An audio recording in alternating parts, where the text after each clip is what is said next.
We're getting some massive signals from across the crypto world. Cowen says the entire market is still undervalued, waiting for altcoins to catch up to Bitcoin's run. Meanwhile, Wall Street is about to pour a ton of money into Ethereum, with some analysts at Fundstrat calling for a price between $12,000 and $15,000. But it's not all smooth sailing. Crypto hacks are on the rise, and SIM swap attacks are getting more sophisticated, making personal security more important than ever.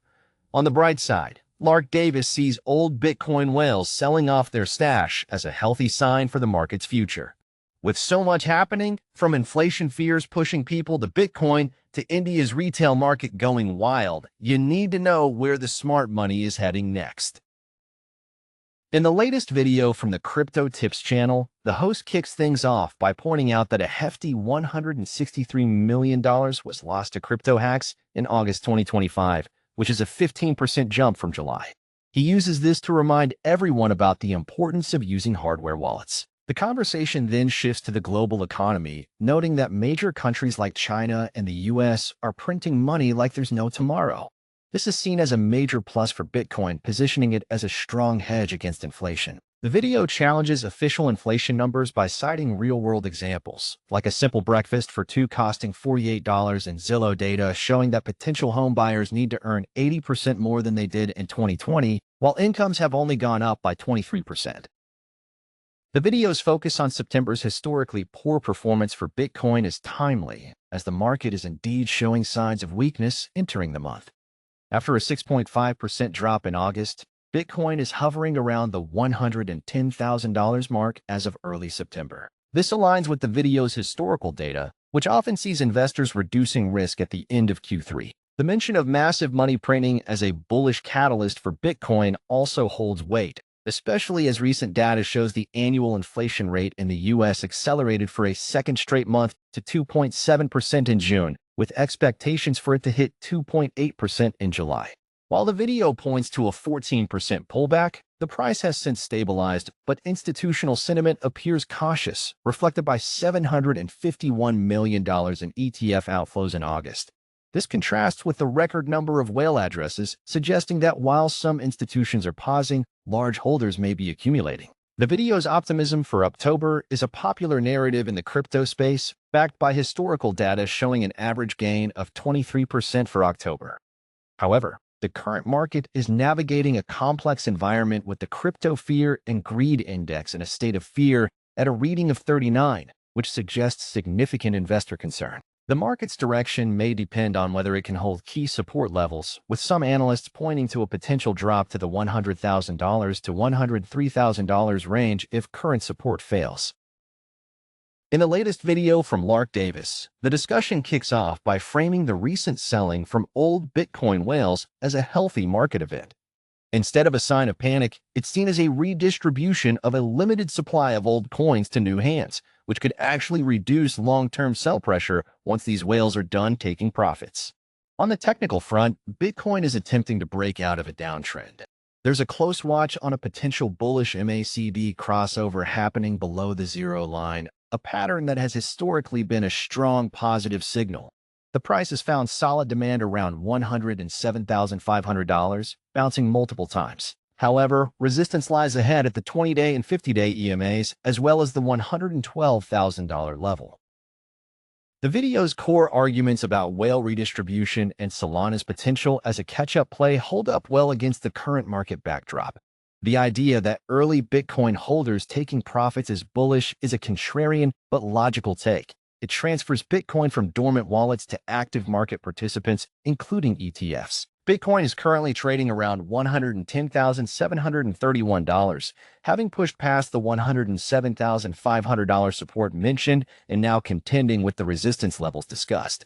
The overall market sentiment is currently neutral to slightly bearish, which could make a sustained breakout challenging without a strong catalyst. In the latest video from Cowen, he explains that as of September 1st, 2025, the total crypto market cap is sitting at $3.765 trillion, which is about 12% undervalued compared to the fair value logarithmic regression trend line of $4.285 trillion. The main reason for this undervaluation is that altcoins haven't really taken off yet. While Bitcoin has made solid new all-time highs, Ethereum has only just recently hit its own new peak and is expected to pull back to its 21-week EMA by late September. Cowen doesn't see the market becoming overvalued until altcoins join in, which he doesn't anticipate happening until Ethereum establishes more durable all-time highs, likely in October at the earliest. He also reiterates his belief that Bitcoin dominance will probably rise in September and October, suggesting that Bitcoin is still leading the market. He thinks the total market cap will eventually reach $10 trillion, though probably not this year. Ben Cowen's analysis that the crypto market is undervalued and that Bitcoin is still leading the charge is an interesting take, especially with the current market conditions. As of early September 2025, the total crypto market capitalization is hovering around $3.8 trillion, which aligns with his numbers. Bitcoin is currently trading at approximately $110,000 after a slight dip, while Ethereum is around the $4,300 to $4,400 mark. In the latest video from the Coin Bureau channel, Guy explains the recent explosion in India's stock market, particularly in the derivatives sector. What was once a playground for the wealthy has transformed, with retail investors now accounting for nearly 18% of the NSE's market cap, a significant jump from 11% in 2014. This surge is driven by young, tech-savvy investors, with 40% being under 30.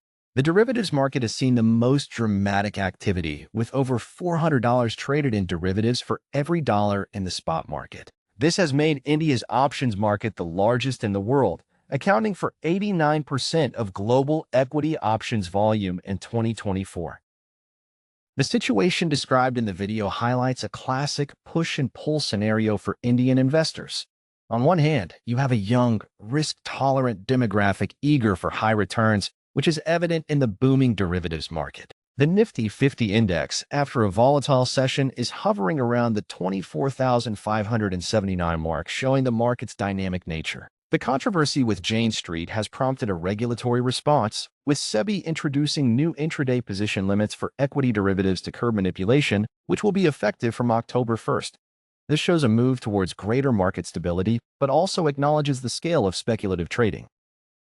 In the latest video from DataDash, Mark Kitzman from Afani talks about the serious threat of SIM swapping and how his company is tackling the problem. He shares a personal story of being a victim, which led him to co-found Afani to provide a more secure mobile service. Kitzman explains that traditional carriers have security weaknesses because they store a lot of personal customer data that can be accessed by many employees, making it vulnerable. Afani's approach is different. They minimize the data they collect and lock down accounts to prevent unauthorized porting. They resell services from major carriers like AT&T and Verizon, but with enhanced security layers. The service is especially geared towards those in the crypto space, high-profile individuals, and anyone concerned about privacy. He also mentions that Afani offers features like international data roaming and dual eSIM capabilities. Looking ahead, Kitzman sees AI-driven threats and massive data collection as the biggest future risks to personal digital security. The conversation in the video is incredibly relevant right now. SIM swapping isn't a new threat, but it's becoming more prevalent, with reports of incidents more than doubling in the past year. The rise of eSIM technology, while convenient, has also opened up new avenues for fraudsters. What's particularly concerning is the increasing use of AI to make these attacks even more sophisticated and harder to detect.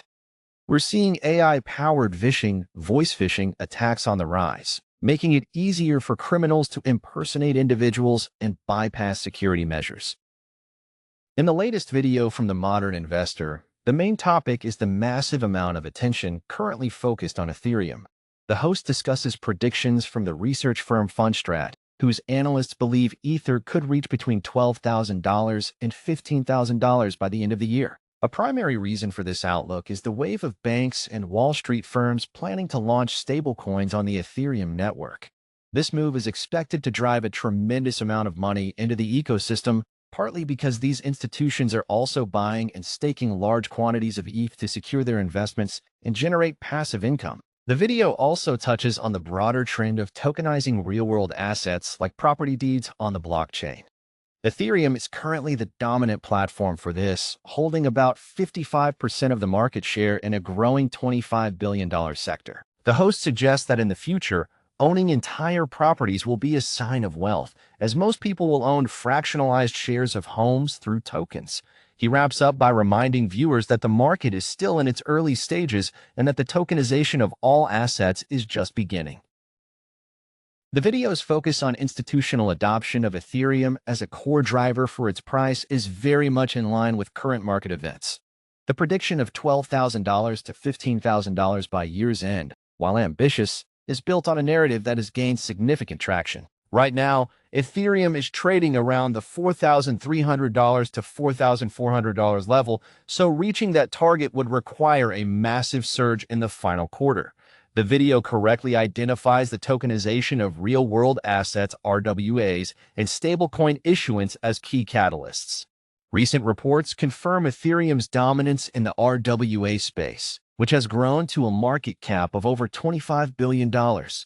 Furthermore, the passage of the Genius Act in the U.S. has provided a clearer regulatory framework for stablecoins, which could accelerate the institutional movement onto the blockchain that the video describes. We're already seeing a significant rotation of capital, with institutional investment products for Ethereum attracting billions in inflows, in some cases outpacing Bitcoin. BlackRock's iShares Ethereum Trust, for instance, now holds over 3 million ETH. While the $15,000 price point remains speculative, the underlying trends discussed in the video, institutional financialization on Ethereum, are actively playing out and strengthening the network's position.